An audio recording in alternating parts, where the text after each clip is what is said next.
In 1960, if you wanted to make light, you used an incandescent bulb. That wasted a lot of energy. Lighting in the US used as much energy as millions of cars.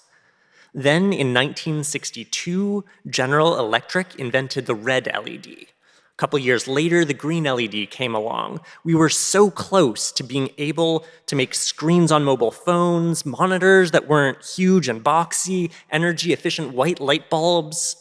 We just needed to figure out how to make a blue LED. But then progress stalled. Even with thousands of researchers working on it, the science was too hard. People tried, but after 3 decades of failure, most folks gave up and assumed it was impossible. People like to think that the arc of science was continual progress, but when the going got tough, many people quickly gave up. One person, Shuji Nakamura, didn't give up. In the late 80s, Nakamura's company was struggling, so he went to the company's president and asked him to take a risk and let him stop his normal research and work on the blue LED.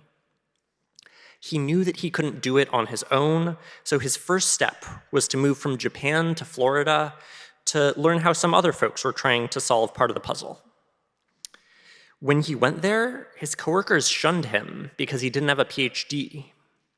They wouldn't let him use the equipment, so he had to build his own. That inspired him to prove all of them wrong. When he got back from Florida, he tried to make a blue LED using gallium. 99% of the LED researchers thought that gallium would fail. That's why he chose to research it. He wanted to make sure his research was unique, groundbreaking. He couldn't do that by following the pack. When he tried using the state-of-the-art machines, it did fail. So he built his own.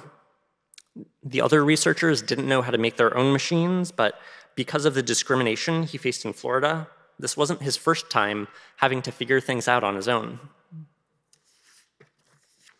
He worked 12-hour days, every single day with no weekends or holidays for 1.5 years.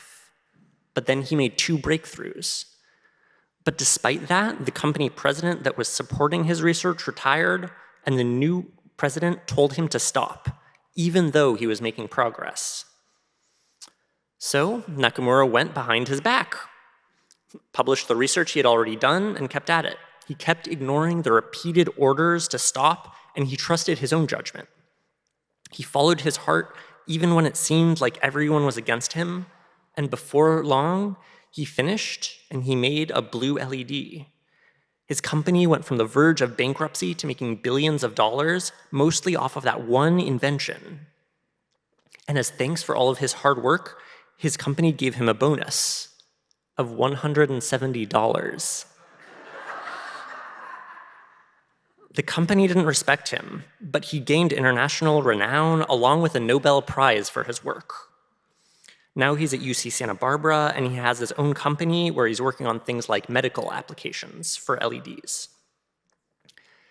Now, we don't come to church to learn about electronics, but we do come here to learn about what to do when it seems like everything is dark and you're about to fail.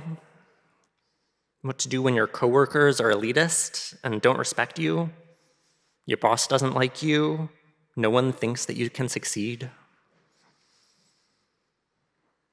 Sometimes, even when it seems like the progress through history has stopped, when it seems like you've been working on something for months or years, sacrificing nights and weekends to no avail, when you just want to do your part and make the world a better place, but everyone is against you.